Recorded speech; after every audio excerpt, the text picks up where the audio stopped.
요즘 세계 경제가 좀 둔화되고 있다는 얘기 다들 들어보셨죠? 그런데요, 이런 분위기랑은 완전 반대로 엄청난 실적을 내고 있는 산업이 있습니다. 바로 우리나라, 한국의 타이어 산업입니다. 오늘은 이 타이어 회사들이 대체 어떻게 역대급 이익을 냈는지, 그리고 왜 그 좋은 시절이 얼마 남지 않았다고 하는지 그 속사정을 한번 깊숙이 들여다보겠습니다. 자, 바로 본론으로 들어가서 이 숫자부터 보시죠. 플러스 48.3%. 이게 뭐냐면요. 한국타이어의 올해 1분기 영업이익이 작년 같은 기간보다 이만큼이나 늘었다는 겁니다. 와, 거의 50%. 이건 뭐 그야말로 어마어마한 성장세죠. 여기서 바로 이런 궁금증이 생기지 않으세요? 아니, 전 세계적으로 보면 새로 나오는 차든 타이어를 갈아 끼우는 차든 타이어 수요는 분명 줄고 있거든요. 그런데 어떻게 우리나라 기업들만 이렇게 실적이 폭발할 수 있었을까요? 바로 이 질문이 오늘 우리가 풀어볼 이야기의 핵심입니다. 그 비밀은 바로 여기에 있었습니다. 이른바 황금의 이익 공식. 지금부터 이 공식이 대체 뭐길래 이런 마법을 부렸는지 하나씩 차근차근 뜯어보겠습니다. 이 공식의 심장 같은 개념이 바로 수익성 스프레드라는 건데요. 말이 좀 어렵지 사실 간단합니다. 타이어 만드는 데 들어가는 돈, 그러니까 원가는 계속 싸지는데 우리가 살 때 내는 돈, 즉 판매 가격은 오히려 올린 거예요. 그럼 그 사이의 격차가 어떻게 되겠어요? 엄청나게 벌어지겠죠? 그게 다 이익이 된 겁니다. 이런 완벽한 이익 환경은 딱 세 단계로 만들어졌습니다. 첫째, 원재료 값이 뚝 떨어졌고요. 둘째, 타이어를 배에 실어 나르는 운임비도 싸졌습니다. 그리고 마지막, 제일 중요한 세 번째는요. 이렇게 비용이 줄었는데도 불구하고 타이어 값은 올리는데 성공했다는 거죠. 싸게 만들어서 비싸게 팔았으니 이익이 늘어나는 건 당연한 결과였습니다. 바로 이 그래프를 보시면 상황이 한눈에 들어옵니다. 타이어의 핵심 재료인 고무 가격이 지난 1년 내내 쭉쭉 내려갔어요. 이건 뭐랄까, 빵집 사장님 입장에서 밀가루 값이 계속 싸지는 거랑 똑같은 상황이었죠. 기업들한테는 이익을 최대로 끌어올릴 수 있는 정말 절호의 기회였던 겁니다. 하지만 여러분도 아시다시피 이런 황금 같은 시절이 영원할 수는 없겠죠. 한창 이익 파티가 벌어지는 동안 저 멀리 수평선 너머에서는 거대한 폭풍이 서서히 만들어지고 있었습니다.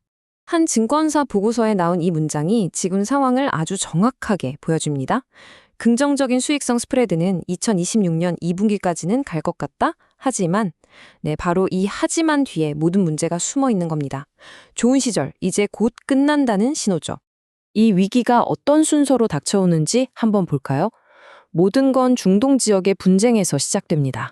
이게 심해지면서 국제 유가가 들썩이고 유가가 오르면 곧바로 타이어 원재료 값과 운임비가 따라 오르게 되죠.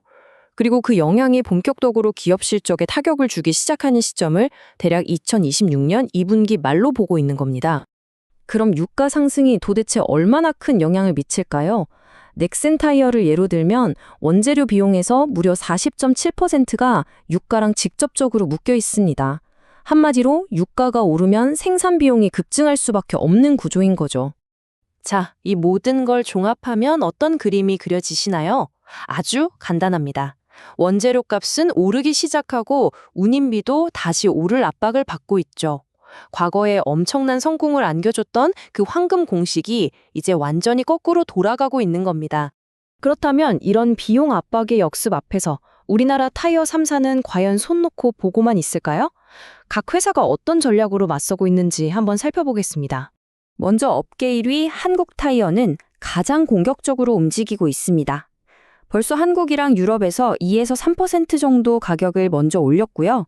앞으로 원가 부담이 더 커지면 추가 인상 카드도 만지작거리고 있습니다. 동시에 미국에 있는 공장을 더 쌩쌩 돌려서 관세 같은 리스크를 줄이는 데도 집중하고 있죠. 금호타이어는 조금 다른 전략을 쓰고 있어요. 얼마 전에 공장에 불이 나는 큰일이 있었는데도 재고 관리를 아주 전략적으로 잘해서 위기를 넘겼거든요. 지금도 한 6개월치 정도 쓸 원재료를 미리 쌓아두고 원가 상승의 충격을 최대한 늦추고 있습니다.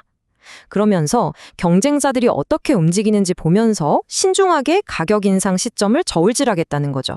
마지막으로 넥센 타이어는 가장 보수적인 재무 안정성에 집중하는 모습을 보이고 있습니다.